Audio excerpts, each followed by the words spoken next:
Good morning.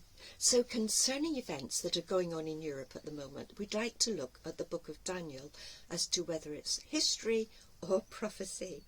Now, the book of Daniel is most interesting and starts off with this image.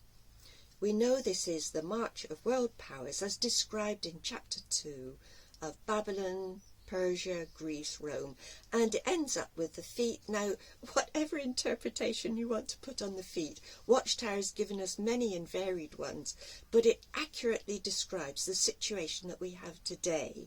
That is, many governments all having different opinions as to what should be done.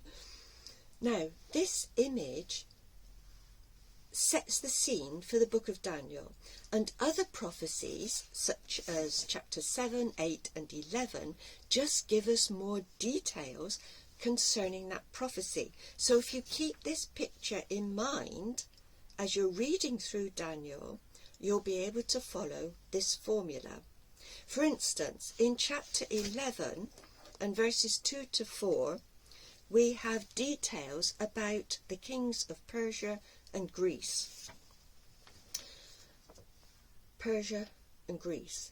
There were to be 4 kings of Persia. The 4th one was to be very rich and would come against the king of Greece. But the king of Greece would win, very cleverly won.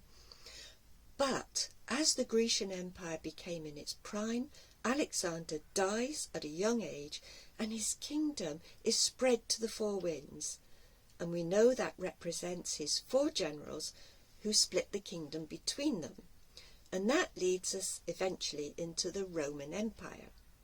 Now, chapters 7 and 8 of Daniel also talk about the king of Greece and Medo-Persia, but they add more details about the feet, what's going on in this time.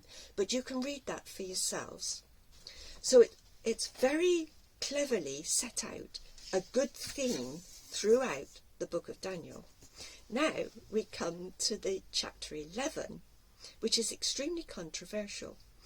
But this chapter is highly important, and the reason I know is because chapter 10, which is the introduction to chapter 11, describes an angel going through the most difficulties, great difficulties, to come to Daniel to give him this very important prophecy. And then in chapter 12, and don't forget that Daniel didn't split his book into chapters, so chapter 12 follows on from chapter 11.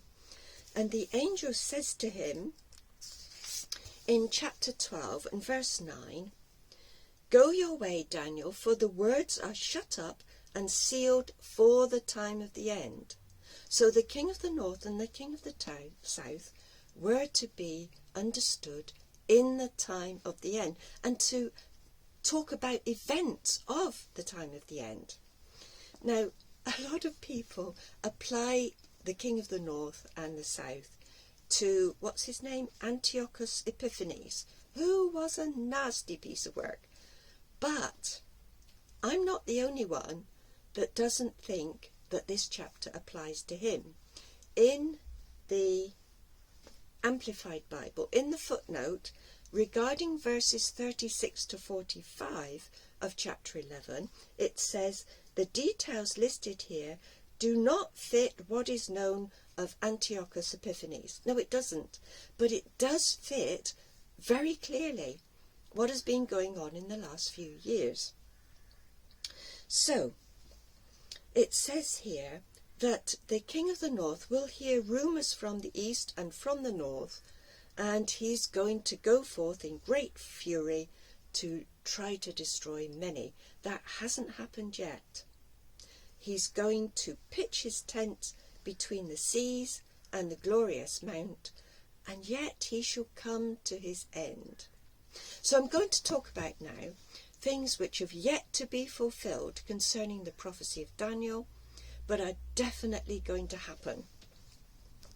We know from chapter 2 that a stone was cut out of the mountain and was to hit the image in its feet. That was God's kingdom. It was going to fill the whole earth. Human governments were going to be a thing of the past, and for that we can be most grateful. It hasn't happened yet. It's not history, it's prophecy. It's definitely going to come in our time. And then in chapter 11 and verse 45, when it says that the king of the north is going to come to his end, that is yet to happen. It's not history, it's prophecy. It's definitely going to happen. And I know some of you live in Australia and America. You're a long way from the events in Europe, but I'm a bit closer. I have people here from Ukraine, mothers and children, without their fathers, without their husbands, in dire circumstances. It's a frightening situation. And this assurance from the book of Daniel keeps us going. He is going to meet his end, this king of the north. We can rely on that absolutely certainly as we wait for the kingdom, which will be with us very shortly. So take heart, don't give up, keep going, and we will see the fulfillment of these prophecies. Thank you for watching and take care. God bless you all.